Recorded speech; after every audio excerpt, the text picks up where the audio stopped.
Bismillahirrahmanirrahim.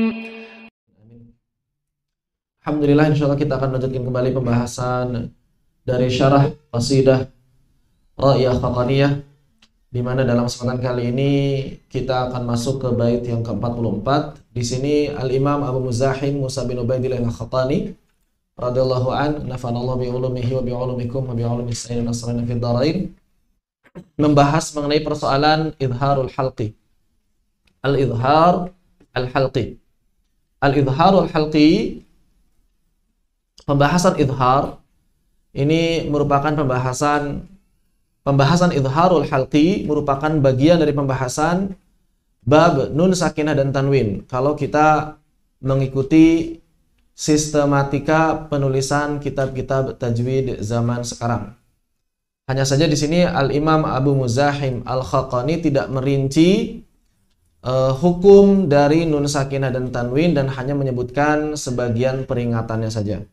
Namun kalau kita hanya fokus pada matan, maka kita tidak akan mendapatkan kesimpulan yang utuh. Oleh karena itu kita langsung beri judul saja hukum nun sakinah dan tanwin. Walaupun di matan tidak dirinci satu persatu. Kenapa di sini ditulisnya hukum nun sakinah dan tanwin? Agar kita bisa lebih tepat dalam memahaminya, lebih komprehensif, lebih syamil, mutakamil. Di sini di bait yang ke-44 dan ke-45, Al-Imam Abu Muzahim Al-Khaqani radhiyallahu anhu mengatakan berkaitan dengan huruf-huruf yang diizharkan ketika bertemu dengan nun sakinah, atau ketika nun sakinah dan tanwin bertemu dengan huruf-huruf tersebut.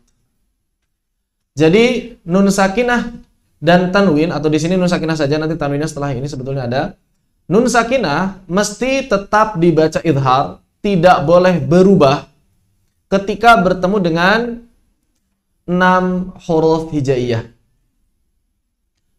Tidak berubah keadaannya ketika bertemu dengan 6 huruf hijaiyah. Wa usmi hurufan sittatan litakhussaha, dan aku akan menyebutkan 6 huruf karena kekhususannya biizhari nunin qablah. Kenapa mesti menyebutkan 6 huruf ini? Karena mereka ini spesial.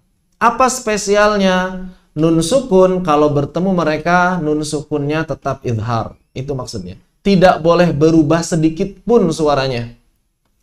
Izhar itu ingat adalah keadaan asal dari huruf hijaiyah.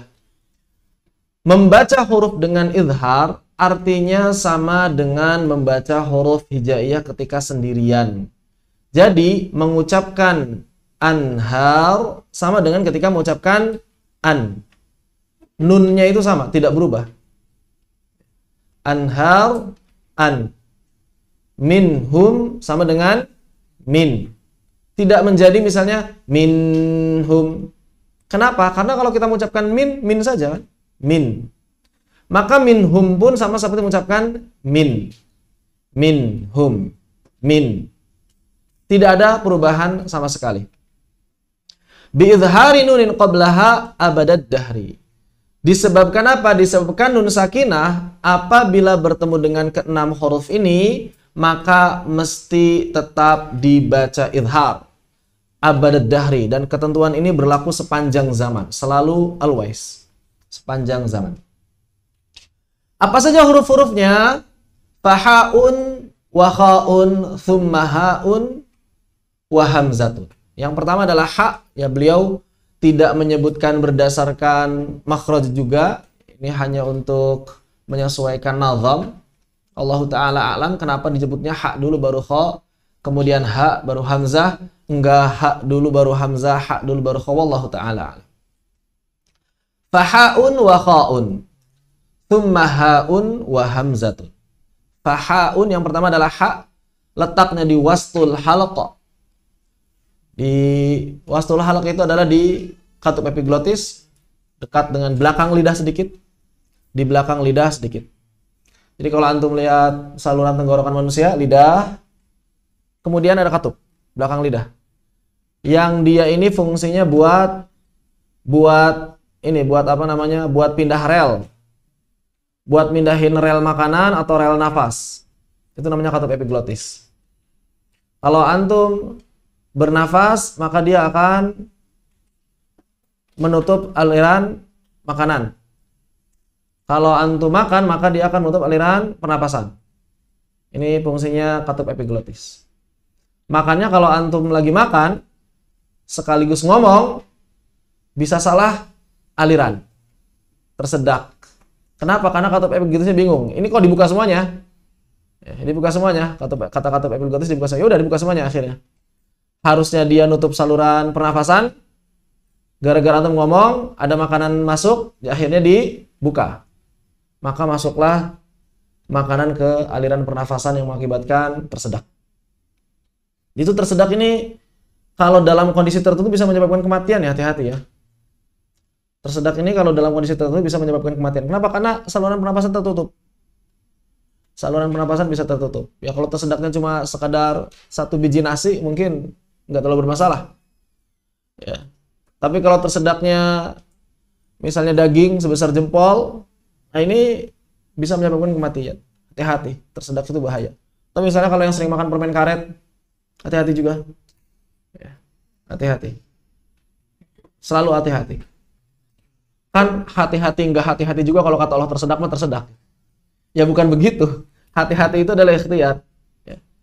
Naik motor di jalan hati-hati. Hati-hati nggak hati-hati juga kalau udah waktu kecelakaan. Bukan berarti kemudian kita jadi ugal-ugalan kan? Ya. Hati-hati.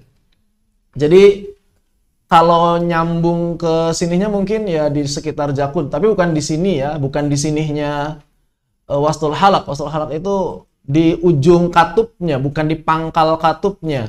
Kan katupnya begini tuh, ya, bukan di sininya, bukan di yang nonjol ke jakunnya, itu tulangnya, tapi ke atasnya, ujung katup epiglotisnya. Kalau bagian sekitar jakun sini itu bagian pita suara, Tuha dan ain di situ, kemudian kho di atasnya sedikit. Jadi makhraj halak itu makhraj yang sangat kecil sebetulnya. Ruangannya itu enggak, bahkan mungkin sepanjang dibandingkan panjang lidah kita, lebih panjang lidah kita. Panjangnya makhraj halak itu. Dempet-dempet gitu, deket-deket. Antara si aqsal halq dengan wastul halq dengan adnal halq itu enggak jauh jarak, paling segini. Kalau misalnya di sini kalau misalnya ini adalah pita suara, sini pita suara, kemudian paling segini. Bagi 3. Sini bagi 3. Jadi dekat-dekat sekali. Makanya hati-hati. Tidak heran kalau banyak orang yang masih keliru. Ha jadi ha jadi ha jadi kha. Bismillahirrahmanirrahim. Karena dekat, pindah sedikit langsung berubah. Makanya hati-hati. Hati-hati. Gara-gara ejaan zaman dulu Ahmad ada K atau ada C-nya, jadinya kalau nyebut nama Muhammad. Allahumma shalli ala sayyidina Muhammad. Di Jawa Muhammad. Masih ada yang baca Muhammad ya. Sebagian, tapi kayaknya zaman sekarang udah jarang ya. Ini zaman dulu ya. Misalnya Al-Fatihah aja jadi Al-Fatihah gitu. Atau misalnya Alam Rabbil Alamin, Alhamdulillahi Rabbil Alamin. Dan itu ada, benar ada gitu, mengucapkan seperti itu. Kemudian kho di atasnya sedikit. Jadi segini dibagi 3 kurang lebih. Segini dibagi 3 kho. Katup epiglotis di atasnya sedikit. Kalau lidah itu seperti ini lidah. Katup epiglotis kan gini. Kalau dia di sini. Kho dan ghain di akar lidah. Ada sebagian orang yang gambarnya benar tapi panahnya keliru. Disebar lagi. Ya. Jadi aksol halaknya di bawah banget, nggak tahu di mana itu. Kemudian wastul halaknya di pita suara. Kemudian adnal halaknya di katup epiglotis. Kemudian akar lidahnya dijadikan makhraj qaf. Dilak-lakan. Ini keliru ya. Jadi kalau ada nemu gambar-gambar di Facebook, WhatsApp disebar, ini harus kritis. Apalagi grup WhatsApp keluarga ya. Sumber hoax terbesar. Tsumma haun wa hamzatun. ha dan hamzah di pita suara tepatnya. Ya kurang lebih sekitar jatun lah. Saya juga nggak tahu tepatnya karena belum pernah meneliti langsung pakai mikro kamera. Kalau ada yang keluarganya dokter punya mikro kamera nggak? Abrar mana? Iya. Punya mikro kamera nggak? Orang tuanya? Kalau punya, coba mikro kamera. Ya, pakai biasanya sih dokter THT yang punya mikro kamera. Dokter THT itu pasti punya mikro kamera karena ya emang itu tugas ya, ngelihatin ada apa gitu kan, saluran-saluran tenggorokan. Nah, itu pakai mikro kamera bisa kelihatan ya. Nanti dilihat di komputer. Bisa dipoto. Ada yang biasa hitam putih, kalau yang canggih bisa berwarna, bahkan bisa dibuat animasi. Begitu ya. Wa ainun wa ghainun. Ini urutannya memang tidak berdasarkan makhraj ya. Ha kha ha hamzah ini satu makhraj, ain ghain. Jadi kesamaan hurufnya ini. Ha kha kan sama hurufnya, mirip bentuknya. Ain sama dengan ha, ghain sama dengan kha. Ain sama dengan ha, ghain sama dengan kha. Laisa qauliya bin nukri, dan dalam hal ini tidak ada perbedaan pendapat. Tidak ada yang mengingkari pendapatku. Artinya apa? Artinya ini adalah ijma'. Ini adalah ijma'. Para ulama sepakat. Para ulama sepakat. Namun ada catatan. Ada catatan. Kenapa? Karena sebagian orang-orang Madinah ternyata mengikhfakan ghainan kha. Jadi di sini maksudnya tidak ada yang mengingkari pendapatku ini berarti secara umum, bukan seluruhnya benar-benar. Jadi tidak sampai derajat atau maksudnya tidak ada yang mengingkari adalah dari qiraah sab'ah. Dan ingat di zaman beliau yang baru disepakati hanya 7 qiraat. 3 qiraat tambahan itu benar-benar diakui keberadaannya setelah Ibnu Jazari berulang kali menulis kitab. Bukan cuma 1 kitab. Jadi Ibnu Jazari ini berulang kali menulis kitab menunjukkan bahwa yang 3 ini sama dengan yang 7. Yang 3 ini sama dengan yang 7. Tidak ada perbedaan sama sekali. Sampai akhirnya diterima oleh orang-orang. Ya sebelumnya sama. Yang 3 ini masih beda pendapat. Terus kalaupun 3-tiganya yang mana di zaman itu masih berbeda pendapat. Ada yang nambahinnya ini, ada yang nambahinnya itu, ada yang nambahinnya itu. Makanya ada kitab qiraat yang berisi 50 qiraat. Yang 7 disepakati, yang 43 ini yang berbeda pendapat. Jadi milihnya beda-beda tuh. Kemudian yang dipilih oleh Imam Ibnu Jazari itu yang pada akhirnya diakui oleh seluruh ulama kaum muslimin. Dan qiraat yang membaca kha dan ghain di mana nun sakinah dan tanwin ketika bertemu dengan keduanya diikhfakan itu bukan qiraah sab'ah, tapi qiraah asyrah yang dikenalkan oleh Al-Imam Ibnu Jazari, yakni bacaan Abu Ja'far Ibn al-Qa'qa' al-Madani. Bukan bacaan yang qiraah 7. Jadi tidak keliru juga beliau mengatakan laisa qauliya bin nukri, karena dalam sab'ah tidak ada yang mengikhfakan, tidak ada yang mengidghamkan nun sakinah bertemu dengan huruf-huruf halaq. Oleh karena keenam huruf ini keluarnya dari halaq, maka izhar yang terjadi pada nun sakinah dan juga tanwin disebut dengan al-izharul halqi. Al-izharul halqi. Untuk apa disebut izharul halqi? Untuk membedakan dengan al-izharus syafawi. An-Nadhim, nah kan jadi bisa langsung diedit kalau ada kurang. An-Nadhim menyebutkan salah satu hukum dalam bab nun sakinah dan tanwin, yakni al-izharul halqi. Sedangkan hukum nun sakinah dan tanwin sendiri terbagi menjadi 4 menurut pembagian yang populer. Ada yang bagi menjadi 3, ada yang bagi menjadi 4, ada yang bagi menjadi 5. Yang populer dibagi menjadi 4, izhar, idgham, qalb, ikhfa. Yang bagi jadi 3, izhar, idgham, ikhfa. Yang bagi jadi 5, izhar, idgham bi gunah, idgham bila gunah, qalb, ikhfa. Jadi ada yang membagi menjadi 3, ada yang bagi menjadi 4, ada yang bagi jadi 5. Tapi isinya itu juga. Eta-eta keneh. Ya. Nggak berubah. Isinya itu juga. Cuma masalah pembagiannya saja. Al-izharul halqi artinya apa? Yakni membaca atau mengucapkan nun sakinah dan tanwin dengan jelas tanpa disertai gunah tambahan. Yang pertama, berarti tidak dilama-lamakan. Yang namanya izhar mau di tengah mau di akhir sama. Rabbil alamin. Itu tidak guna tambahan. Jangan kemudian ditambahkan al-alamin. Kenapa ditambahin? Nggak ada alasannya. Tidak ada alasan untuk ditambahkan. Juga tanpa menyamarkannya. An'amta, jangan dibaca an'amta. An'amta. Wanhar. Bukan wanhar. Fasayunghidun. Bukan fasayun. Tidak disamarkan. Tepat dari makhrajnya, tidak bergeser. Nunnya. Sempurna sifatnya. Serta tanpa jeda di antaranya dengan huruf berikutnya.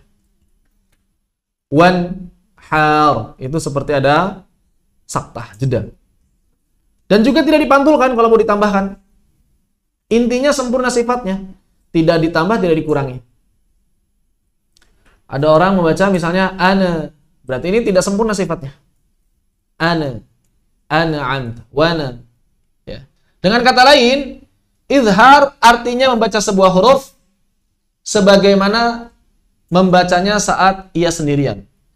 Tepat makhrajnya, sempurna sifatnya. Ini inti dari izhar. Inti dari izhar adalah ini. Dengan kata lain, izhar artinya membaca sebuah huruf sebagaimana membaca saat ia sendirian. An.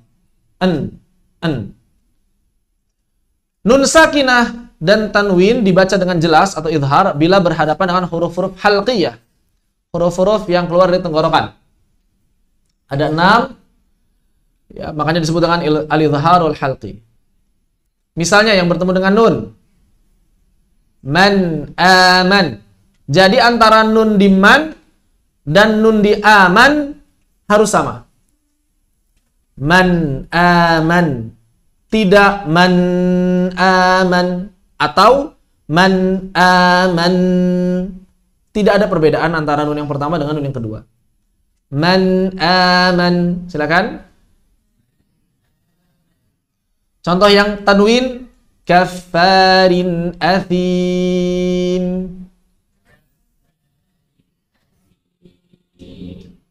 Nun lagi bertemu dengan ha. Min had. Hati-hati juga tergesa-gesa. Min had. Min had. Qaumin had. An'amt.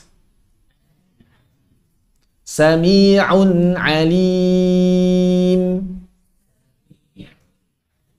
Di sini hati-hati, ain ya rentan sekali. Sami'un alim, sami'un alim, atau misalnya menjadi sami'un alim karena keburu-buru. Sami'un alim keburu-buru, atau mantul sami'un hati-hati. Berikutnya wanhar. Silakan. Alimun hakim. Fasayunghidun. Ma'an ghadaqa. Yang panjang mimnya, bukan ma'an, tidak dipanjangkan. Min khair. Karratun khasirah. An-Nadhim mengatakan bahwa tidak ada yang mengingkari pendapat ini. Ini apabila ditinjau dari 7 qiraat. Sab'ah. Di zaman beliau yang disepakati baru 7. Sampai zamannya Ibnul Jazari. Jadi dari zaman tabi'in atau tabi'ut tabi'in sampai zaman Ibnul Jazari di abad ke-8, orang-orang baru sepakat 7 qiraat. Baru di abad ke-8 dipopulerkan oleh Al-Imam Al-Jazari membuktikan secara ilmiah bahwa qiraat yang 3 sama kedudukannya dengan yang 7. Jadi sekitar dari abad ke-3 ke abad ke-8, sekitar 500 tahun. 500 tahun berarti perjalanan menuju disepakatinya qiraat yang 3 itu. 500 tahun. Kemudian dari abad ke-8, 500 tahun kemudian sampai 1300 nggak ada perubahan. Bahkan sampai sekarang 1400 nggak ada perubahan. Jadi qiraat 7 ini bertahan selama 500 tahun. Kemudian baru 500 kemudian ditambahkan qiraat 3. Qiraat 3 ini bukan berarti sebelumnya nggak ada. Sebelumnya ada. Cuma yang 3-nya ini para ulama beda-beda. Ada yang nambahinnya 3, ada yang nambahinnya 4, ada yang nambahinnya 5. Itu pun beda-beda. 3-nya siapa aja, 4-nya siapa aja, 5-nya siapa-siapa. Bahkan ada yang sampai 50.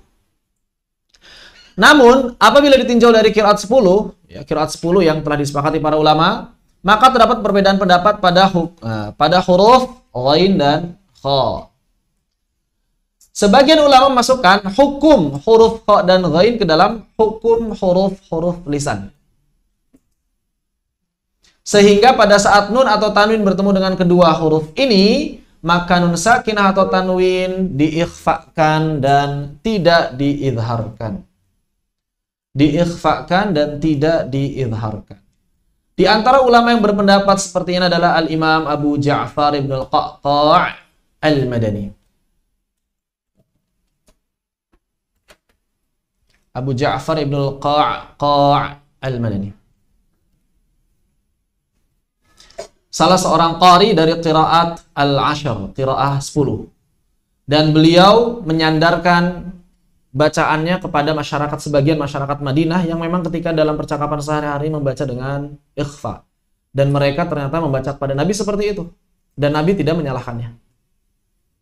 Jadi ini salah satu dialek dari dialek-dialek Arab. Mereka mengikhfakan nun sakinah bertemu dengan kha dan ghain. Ketika mereka membaca kepada Nabi, Nabi tidak menyalahkannya, Nabi membiarkan, Nabi mendiamkan, berarti itu adalah Al-Quran. Maka berarti itu adalah bagian dari salah satu huruf yang diturunkan oleh Allah Subhanahu wa Ta'ala. Dipahami idhar, dan sebagaimana telah dibahas, hukum asal semua huruf hijaiyah adalah idhar. Jadi kalau kita misalnya melihat huruf kemudian tidak menemukan hukumnya apa, ini huruf hukumnya apa ya? Sudah pasti idhar. Atau baca saja dengan idhar. Kalau kita bingung dia hukumnya apa ya? Bacanya bagaimana? Kalau kita tidak tahu langsung saja diidharkan. Jadi kalau kita tidak tahu huruf ini dibaca dengan hukum apa, maka kembalikan saja ke asalnya. Yakni al-idhar. Dipahami? Kalau yang udah khatam Tufah sama Jajariyah, ya insya Allah ini cuma ngulang. Apa ini, pelajaran apa ini ya? Pelajaran ulang-ulang doang. Tapi kalau yang baru, yang mudah-mudahan bisa menjadi tambahan wawasan. Kalau masih belum paham, mudah-mudahan Allah Subhanahu wa Ta'ala segera memberikan pemahaman kepada kita sekalian dan juga memberikan kemudahan dalam mengamalkannya. Terutama yang di Zoom, ya, mudah-mudahan bisa dipahami dengan baik. Kemudian selain idhar, sebagaimana tadi disebutkan, bahwa nun sukun sebetulnya yang tepat secara bahasa nun sakinah. Orang Indonesia nyebutnya nun sukun atau nun mati. Nggak apa-apa, itu jadi bahasa Indonesia berarti. Nun sakinah dan juga tanwin itu tidak hanya bisa dibaca idhar. Kan cuma 6 huruf yang ketika nun sakinah bertemu dengan mereka dia dibaca idhar. Terus kalau dengan huruf yang lain bagaimana? Maka nun sakinah kadang juga dibaca idgham. Kapan nun sakinah dibaca idgham? Ketika bertemu dengan 6 huruf yang terkumpul dalam kata yarmuluna atau yarmaluna, sebagian ulama bacanya ya, ra, mim, lam, waw, dan nun. Sebagian ulama baca yarmaluna, yarmuluna, yarmiluna. 3 bacaan. Kalau kata Syekh Muhammad Jum'an Al-Yamani dibaca dengan 3 bacaan. Yarmaluna, yarmuluna, yarmiluna. Cuma yang paling tepat secara kaidah yarmuluna. Yang paling fasih. Ya, ra, mim, lam, waw, dan nun. Sebagaimana telah sahih riwayah ini menurut para ulama ahli qiraat. Kecuali perbedaan pendapatnya di rinciannya. Apakah mereka diidghamkan dengan gunnah atau mereka diidghamkan tanpa gunnah? Disinilah perbedaan pendapat para ulama ahli qiraat. Apabila dilihat dari sisi ada atau tidak adanya gunnah, maka idgham pada nun sakinah dan tanwin terbagi menjadi dua, idgham bi gunnah dan idgham bila gunnah. Ada yang membaca semuanya dengan gunnah. Semuanya harus pakai gunnah. Yarmuluna pakai gunnah semua. Ada yang membaca lebih banyak bila gunnahnya daripada bi gunnahnya. Adapun dalam riwayah Hafs, maka idgham pada nun sakinah dan tanwin terjadi bi gunnah pada yanmu dan bila gunnah pada lamra. Wabil khusus dalam jalur asy-syatibiyah. Dalam jalur yang lain lamra pun digunnahkan. Di sini dapat kita lihat idgham bi gunnah terjadi pada nun bertemu dengan ya, nun bertemu dengan nun, nun bertemu dengan waw, dan nun bertemu dengan mim.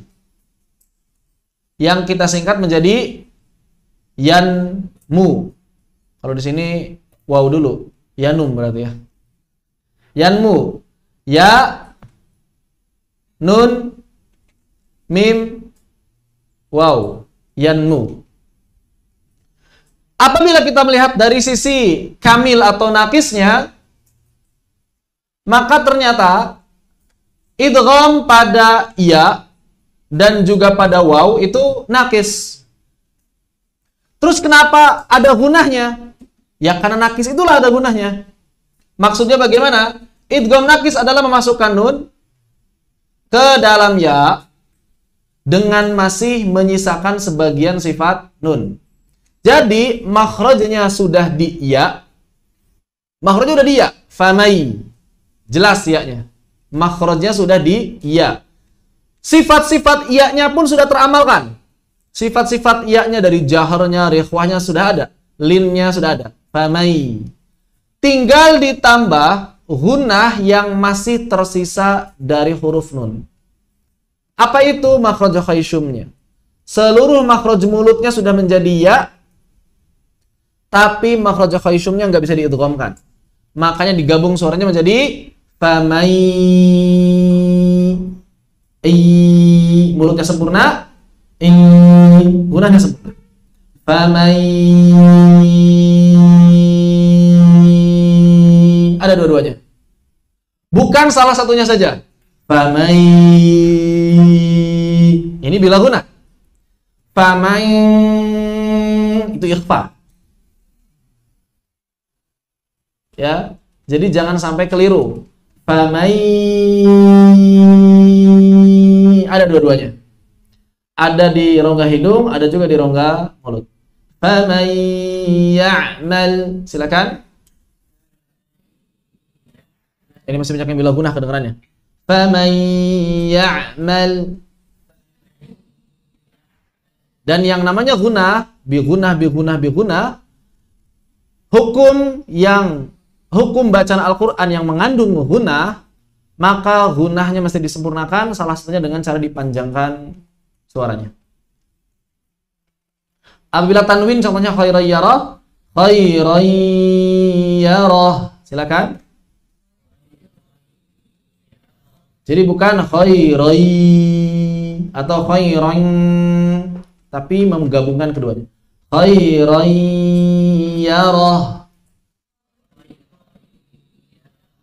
Begitu pula ketika bertemu dengan waw. Begitu pula ketika bertemu dengan waw.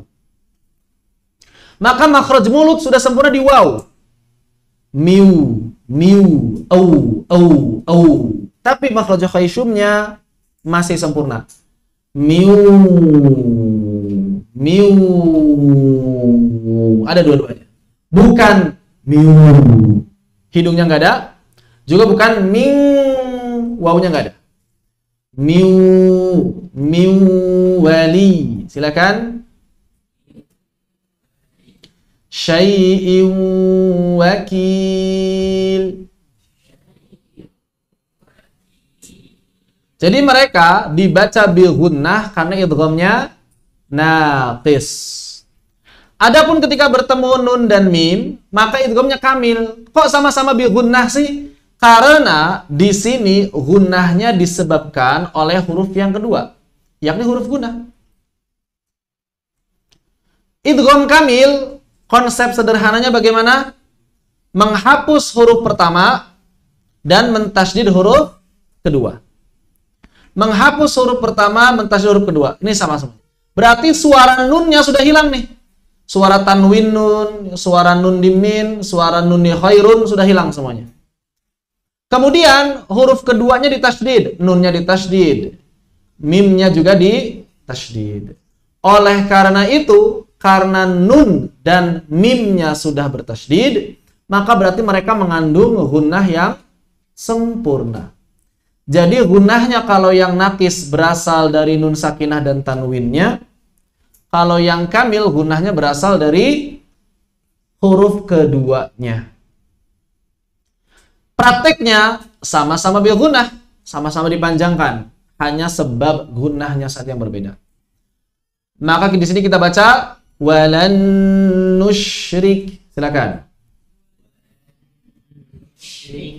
Syai'in nukur mimmal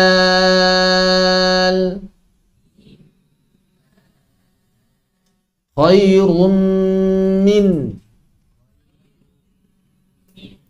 Adapun menurut qiraah Hamzah, maka di sini semuanya idgham kamil sehingga dia dibaca idgham bila gunnah. Faman ya'mal khairan yarah min wali syai'in wakil. Wailul likulli mazlumazah alladzi jamma'a malan wa 'addadah. Ini misalnya dalam qiraah Imam Hamzah. Kemudian bagian kedua adalah bila gunnah. Apa artinya bila gunnah? Tanpa gunnah. Jadi jangan ada lagi pertanyaan, yang bila gunnah pakai gunnah nggak bacanya? Kan udah jelas, tanpa gunnah. Bi gunnah dengan gunnah. Bila gunnah tanpa gunnah. Di sini semuanya idgham kamil. Di sini semuanya idgham kamil, masuknya sempurna, sehingga nunnya sudah tidak dianggap min ladun, maka dia seperti membaca min ladun tanpa nun. Ingat konsep idgham kamil, huruf pertama dihilangkan, huruf kedua ditasydidkan. Min ladun. Silakan. Kemudian kalau yang tanwin, contohnya fitnatan, ketemu lahum, dibaca fitnatan lahum mir rabbihim.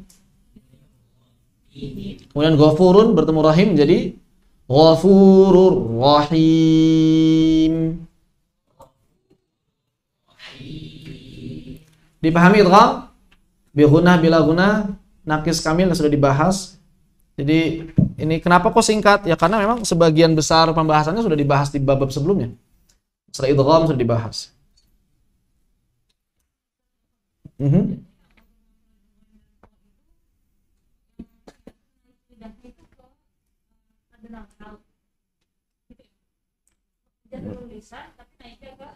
Betul. Atau dapat kita katakan untuk kha dan ghain, ini jazrul lisan, walaupun dia secara fisiknya lisan, tapi kedudukannya masih termasuk ke dalam halq. Wilayahnya itu masih wilayah halq. Jadi wilayah halq itu bagian atasnya plus bagian bawahnya, kan rongga, bukan tenggorokan. Jazrul lisannya masih wilayah halq, lak-lakannya masih wilayah halq. Fisiknya lisan, tapi masuknya wilayah halq. Sama seperti Depok. Depok itu budayanya Betawi. Tapi secara administrasi masuknya Jawa Barat. Tapi ada nggak orang Depok yang bisa Sunda? Ajib kalau ada. Jarang orang Depok bisa Sunda. Bahkan mungkin nggak ada Depok asli bisa Sunda. Padahal Jawa Barat. Ya, ajib kalau ada Depok, kalau ada orang Depok asli bisa bahasa Sunda halus itu ajib itu. Ajib itu. Mana ada orang Depok asli ngomong bahasa Sunda? Di Depok yang ngomong bahasa Sunda, orang Sukabumi, orang Cianjur, orang Tasik, orang Garut, orang Bandung, yang tinggal di Depok, mereka bahasa Sunda. Tapi kalau Depok asli, nggak ada yang bahasa Sunda. Bahasa Betawi semuanya. Nah, ini mirip dengan kondisinya kha dan ghain. Yang jadi masalah, bagaimana menyikapi orang-orang Depok? Apakah dengan hukum Betawi atau dengan hukum Sunda? Ya. Hukum Betawi dengan hukum Sunda.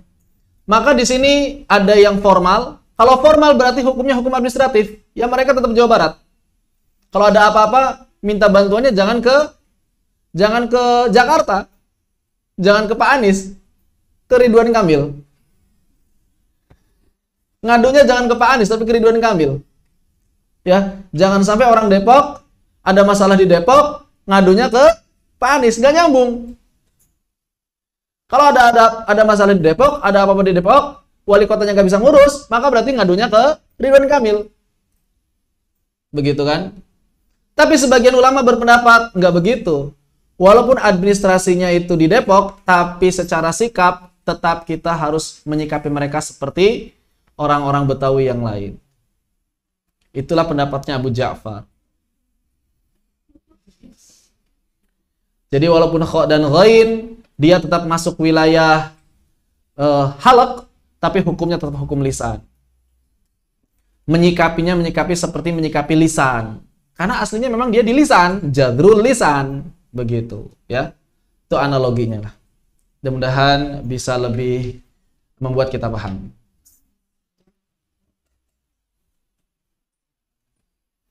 Ada yang ditanyakan? Idhar dan juga idgham.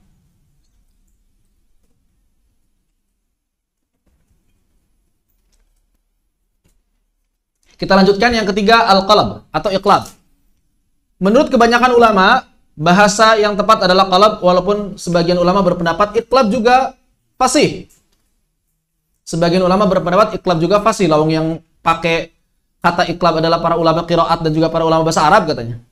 Maka tidak masalah menggunakan kata iqlab. Cuma memang kalau kita menggunakan kata iqlab, jadi bingung menentukan asal katanya. Asal katanya apa? Aqlaba. Aqlaba itu nggak ada dalam bahasa Arab nantinya. Begitu. Ya. Yang adanya qalab. Qalbun.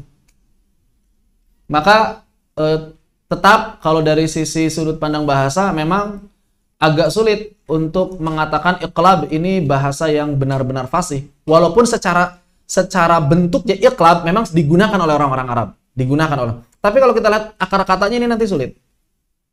Sedangkan qalab jelas akar katanya dari mana, ya. Sehingga dia bisa lebih mudah kalau kita masukkan ke dalam kaidah bahasa.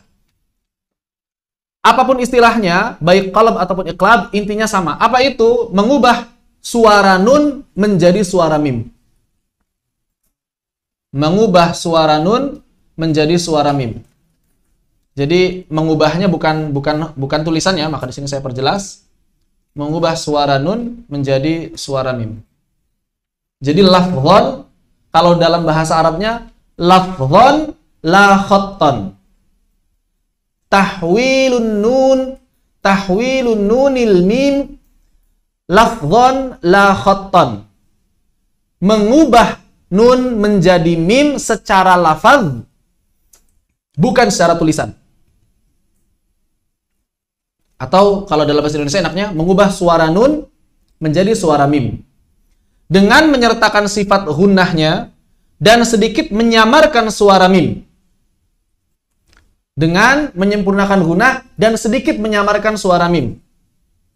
Menurut kebanyakan ulama ya, tapi menurut sebagian ulama tidak perlu disamarkan. Saat bertemu dengan apa? Saat bertemu dengan huruf ba. Secara bahasa, qalab artinya membalik atau at-tahwil yang bermakna mengubah. Mengubah apa? Mengubah suara nun menjadi suara mim. Jadi di sini aslinya min ketemu ba'di, maka suara nunnya berubah menjadi suara mim, mim. Idhar atau ikhfa, maka di sini kembali ke hukum ikhfa syafawi yang telah dibahas. Para ulama berbeda pendapat, apakah ketika suara mim, suara nun telah berubah menjadi mim ini mimnya idhar atau mimnya ikhfa? Maka hukumnya sama seperti ikhfa syafawi. Kebanyakan ulama mengatakan sambil diizharkan, sebagian ulama mengatakan kebanyakan ulama mengatakan sambil diikhfakan, sebagian ulama mengatakan cukup diizharkan mim ba'd. Mim ba'd. Tapi kebanyakan ulama mengatakan mim ba'd. Silakan. Amburik. Ambihum. Sami'un basir. Jazaan bima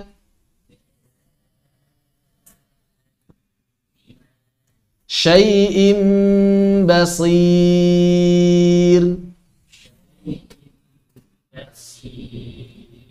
Seperti itu.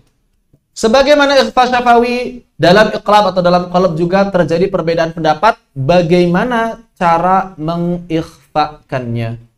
Apakah dengan merapatkan bibir secara lunak atau dengan memberikan atau menyisakan celah. Bilintibaqis syafatain atau dengan bitarkil furjah. Di mana kebanyakan ulama mengamalkan bilintibaqis syafatain dengan merapatkan bibir secara lunak, bukan dengan bitarkil furjah, bukan dengan menyisakan celah. Intinya pembahasan qalb pada akhirnya kembali kepada pembahasan ikhfa syafawi. Kenapa? Karena pada akhirnya yang bertemu dengan ba bukanlah nun, tapi mim. Makanya hukumnya sama dengan hukum ikhfa syafawi. Perbedaan cara membacanya pun, perbedaan pendapat cara membaca pun sama dengan perbedaan pendapat yang telah kita bahas dalam ikhfa syafawi. Kemudian yang keempat, hukum yang keempat dalam sakin dan tanwin, sisanya berarti selain huruf halaq, selain yarmuluna, selain huruf ba, maka sisanya diikhfakan. Kenapa diikhfakan? Apa sebab ikhfanya? Karena nun bertemu dengan huruf-huruf yang dari sisi makhrajnya berdekatan, tapi tidak terlalu dekat. Jauh juga, tapi tidak terlalu jauh. Jadi ini huruf-huruf pertengahan. Huruf ikhfa ini huruf pertengahan. Kalau bertemu dengan huruf halaq, ini huruf-huruf yang jauh, taba'ud. Kalau bertemu dengan yarmuluna, ini huruf-huruf yang taqarub. Tapi kalau bertemu dengan huruf-huruf ikhfa, ini huruf-huruf yang sedang, dekat tapi tidak terlalu dekat. Maka dia diikhfakan di antara izhar dan idgham. Apa itu ikhfa? Yakni menyamarkan suara nun sakinah atau tanwin dengan cara at-tahyiatul fam. Dengan cara tahyiatul fam, mempersiapkan mulut atau lidah kita pada makhraj huruf yang kedua. Atau istilahnya tahyiatul fam, at-tahyiyah. Tahyiyah itu apa? Mempersiapkan. Apa yang dipersiapkannya? Fam. Fam itu mulut. Ya, maksudnya apa? Maksudnya lidah. Lidah dan mulut sekaligus ya. Tahyiatul fam fi makhrajit tsaniyah, fi makhraj al-harf ats-tsani. Mempersiapkan mulut atau lidah kita pada makhraj huruf yang kedua. Jadi misalnya di sini contohnya, nun bertemu dengan shad, maka mulut kita sudah mempersiapkan suara huruf shad. Kalau suaranya nun, man, maka kita tidak seperti itu. Kita sudah mempersiapkan makhraj dan sifat shad dari sifat tafkhim tarkiknya az. Ketemu nun sebelumnya mau, mansura,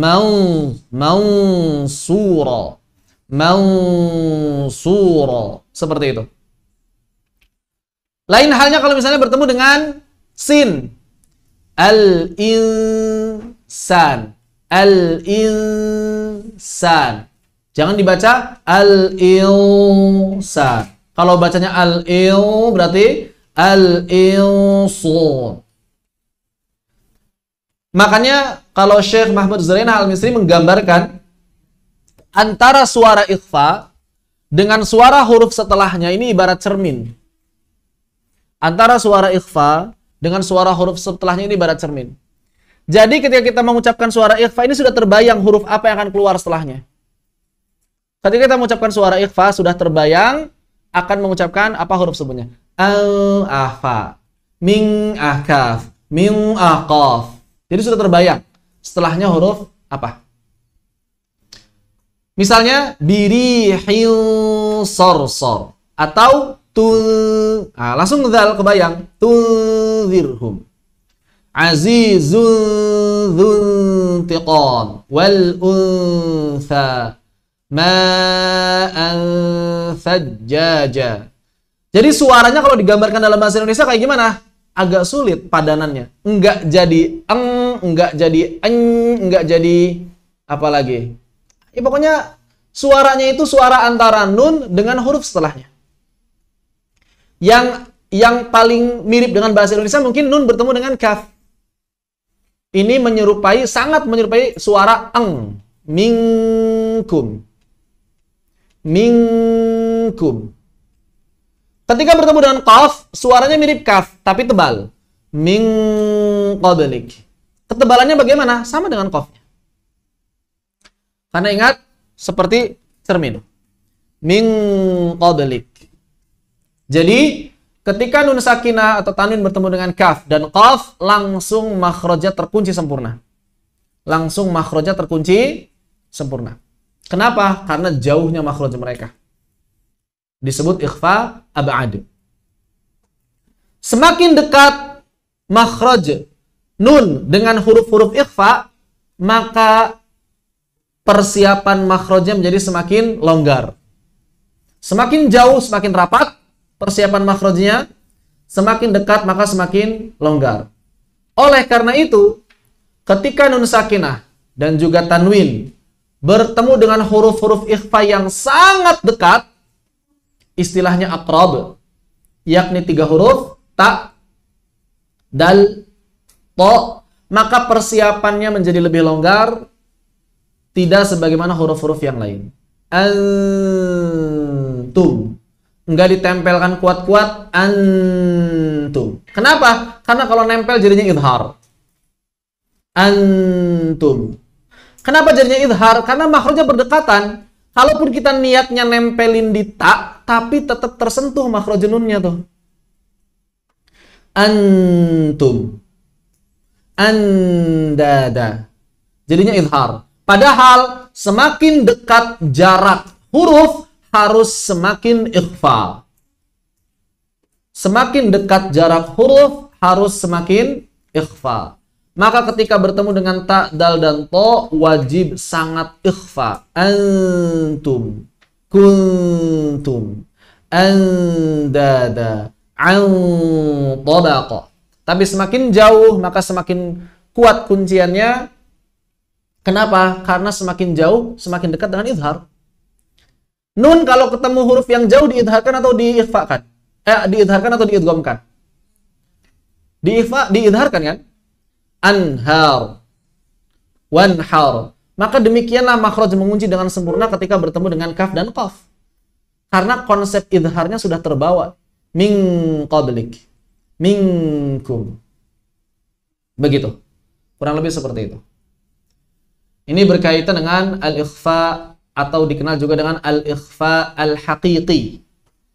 Kenapa disebut ikhfa hakiki? Karena ikhfanya lebih tampak, terrealisasi dibandingkan dengan ikhfa syafawi. Bahkan di sini ikhfanya sangat terrealisasi sampai bisa dibagi 3. Saking kuatnya ikhfanya.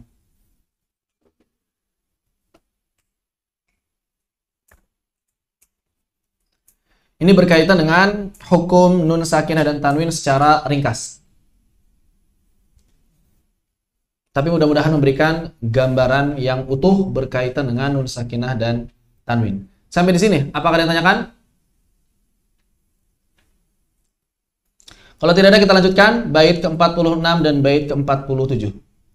Al-Imam Abu Muzahim Al-Khattani radhiyallahu anhu mengatakan, "Fahadhi huruful halqi yakhfa bayanuha." Huruf-huruf halq ini ternyata punya sifat khafa, kata beliau. Yang kejelasannya kadang menjadi samar. Fadunaka bayinha wala ta'siyan amri. Maka hendaknya engkau memperjelas pengucapan huruf-huruf tersebut. Dan janganlah engkau mendurhakai perintahku. Wabil khusus huruf ha. Ini yang disepakati oleh para ulama punya sifat khafa. Yang lain kalau menurut Al-Imam Al-Khani punya juga khafa, cuma mungkin tidak sekuat huruf ha. Yang lain juga kadang ternyata bisa tersembunyi ini hamzah. Kadang bisa menjadi apa? Bisa menjadi tashil. Kalau hamzah memang bukan jadi khafa biasanya ya. Jadi tashil. Misalnya idza jaa sering dibaca jaa. Idza jaa nasrullahi wal fath. Jaa khafa. Jadi tersembunyi jadi begitu. Padahal mestinya dia dikuatkan, dijelaskan, diizharkan atau ditahqiq. Idza jaa bukan jaa. Begitu pun misalnya wa ma huwa bimuzahzihihi. Banyak yang sering membaca ha dan ha-nya ini bertumpuk-tumpuk. Wa ma huwa bimuzahzih. Bisa jadi ha jadi ha jadi ha. Bimuzahzihihi minal adzab. Wa ma huwa bimuzahzihihi minal adzab. Ya kan? Jangan sampai terbaca wa ma huwa bimuzahzihi. Nah, ini hati-hati. Harus diperjelas. Harus diperjelas. Sabbihu. Sabbihu. Ya kan? Kalau wakaf bagaimana? Sabbih.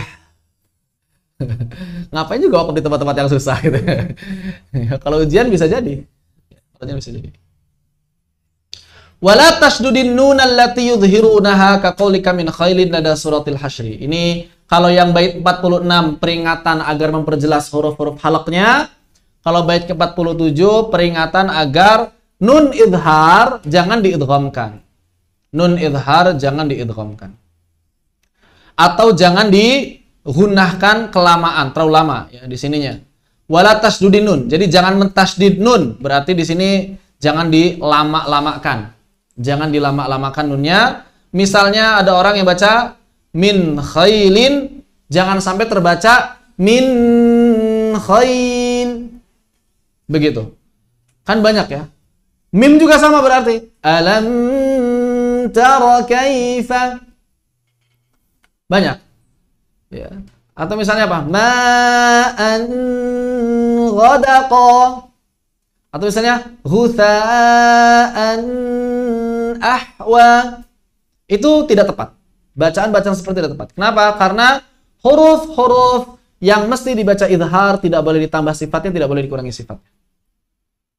Jadi dalam bait ini An-Nadhim menjelaskan beberapa keliruan dalam pengucapan al-idharul halqi. Pertama, mengikhfakan nun sakinah atau tanwin saat bertemu dengan huruf-huruf halaq, atau mengkhafakan huruf-huruf halaqnya itu sendiri. Yang kedua adalah mentasydidkannya, yakni menambah kadar panjang gunnah pada saat semestinya ia dibaca idhar, seperti pada Quran surat Al-Hasyr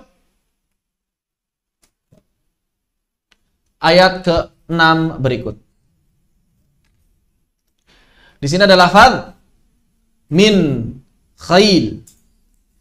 Min khailin wala rikab. Jadi jangan sampai terbaca min khail. Min khail. Ya.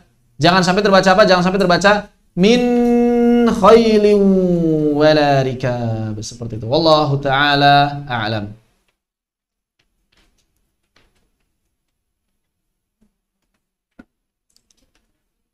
Ini penjelasan dari bait ke-46 dan 47. Dipahami? Bait 48. Hukum tanwin. Terus gimana kalau tanwin?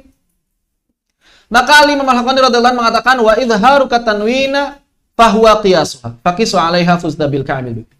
Jadi yang namanya tanwin itu qiyas, analogi dari nun. Sama saja hukumnya. Hukum tanwin itu sama dengan hukum nun. Kenapa sama dengan hukum nun? Karena suaranya sama-sama nun sakinah. Jadi, dalam pelafalan Al-Quran yang menjadi patokan terjadinya hukum adalah suara, bukan khat, bukan tulisannya. Lafaz. bukan khotnya. Tanwin nggak ada khotnya, nggak ada resemnya. Tapi karena suaranya suara nun, maka hukumnya hukum nun.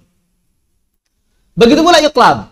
Iqlab ini khotnya nun, tapi suaranya mim. Maka hukumnya hukum nun atau hukum mim? Hukum mim sebetulnya. Ikhfa syafawi dia. Sebetulnya dia adalah hukum mim. Ya. Bukan hukum nun lagi. Jadi ketika kita ingin menentukan hukum bacaan di dalam Al-Quran, maka yang jadi patokan bukanlah khotnya, akan tetapi lafaznya. Sehingga di sini Al-Imam Abu Zahim Al-Haqqani mengatakan tanwin itu dikiaskan saja dengan nun, dianalogikan saja dengan nun. Kenapa dianalogikan? Karena sama-sama nun sakinah pada hakikatnya. Kan nggak ada nunnya, ya memang nggak kelihatan. Ya, memang nggak kelihatan di tanwin ada nunnya atau enggak. Seperti di sini, khailin, kan nggak ada nunnya, tapi secara lafaz ada. Maka itulah yang jadi sandaran. Itulah yang jadi patokan. Jadi dalam bait ini nanti menjelaskan bahwa hukum nun sakinah dan tanwin itu sama, karena tanwin dianalogikan dengan nun sakinah. Dan perkara ini sudah masyhur, lagi ma'ruf bagi orang-orang Arab. Masyhur, terkenal, ma'ruf, dikenal. Beliau melanjutkan bahwa siapa saja yang dapat memahami dan mengamalkan semua ini dengan baik, maka beliau mendoakan. Apa doanya? Semoga Allah memberikan karunia padanya berupa bidadari yang masih gadis lagi cantik jelita. Atau ka'ibil bikr. Itu kan buat laki-laki ya. Wa kawa'iba atraba. Terus perempuan apa dapatnya? Kenapa dalam Al-Quran Allah Subhanahu wa Ta'ala menggambarkan surga itu dengan dua kenikmatan yang besar? Yang pertama kenikmatan bidadari, yang kedua kenikmatan harta. Iya kan? Yang sering disebut di surga itu dua, kenikmatan bidadari dan kenikmatan harta. Kenapa?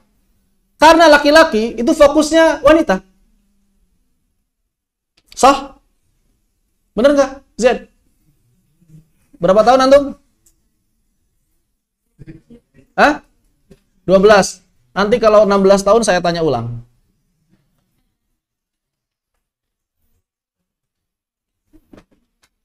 Fokusnya perempuan. Laki-laki lebih baik nggak punya harta, tapi punya istri cantik. Daripada punya harta, tapi nggak punya istri cantik. Nggak ada artinya harta buat laki-laki. Laki-laki nyari harta itu buat nyari perempuan. Sebaliknya, perempuan nyari laki-laki buat nyari harta.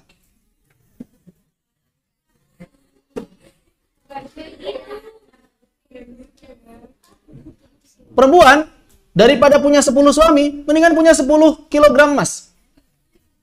Laki-laki daripada punya 10 kilogram emas, mendingan punya 10 istri.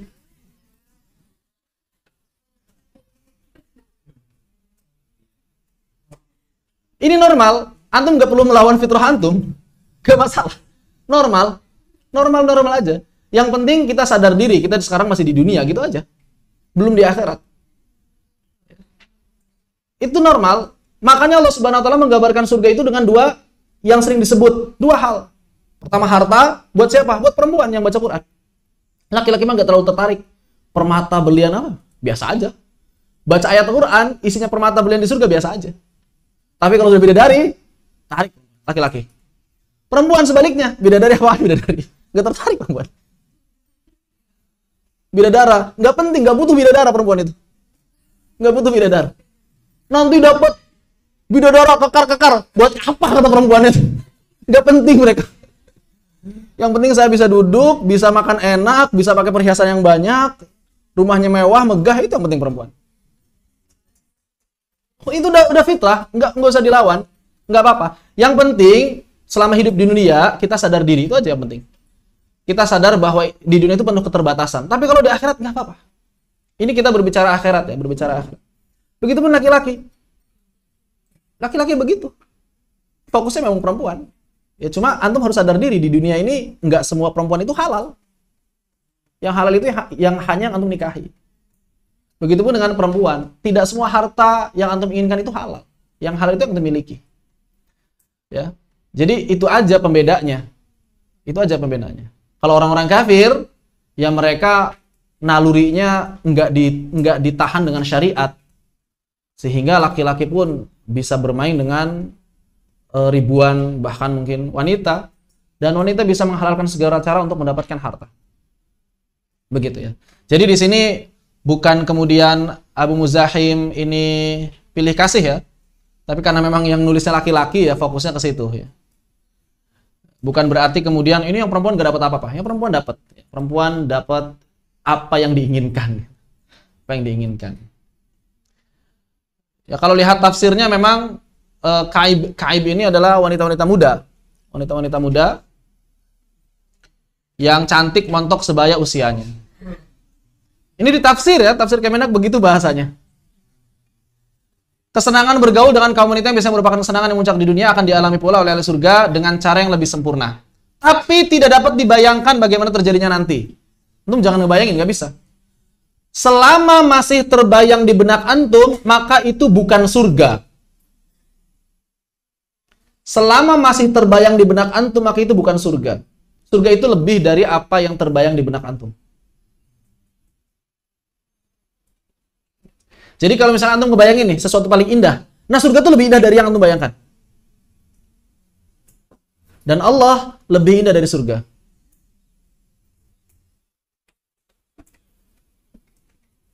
Kalau Nabi Yusuf saja bisa membuat wanita-wanita memotong tangannya sendiri, apalagi nanti antum kalau berhadapan berjumpa dengan Allah Azza wa Jalla yang menciptakan Nabi Yusuf.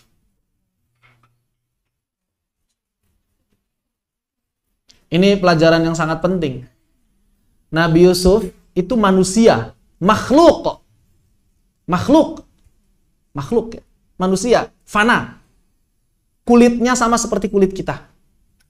Kalau diurai, isinya sama. Tapi ternyata bisa membuat wanita-wanita di Mesir pada saat itu memotong tangan mereka karena ketampanannya. Maka bayangkan dengan zat yang menciptakannya. Gimana manusia bisa terpana melihat zat yang menciptakan. Makanya semoga Allah Subhanahu wa taala mengumpulkan kita dalam surganya kelak dan memberikan anugerah kepada kita termasuk ke dalam golongan yang bisa menatap wajahnya seperti menatap bulan. Amin ya rabbal alamin. Apa ini? Kenapa biasanya? Oh, seperti itu ya. Wallahu ta'ala a'lam.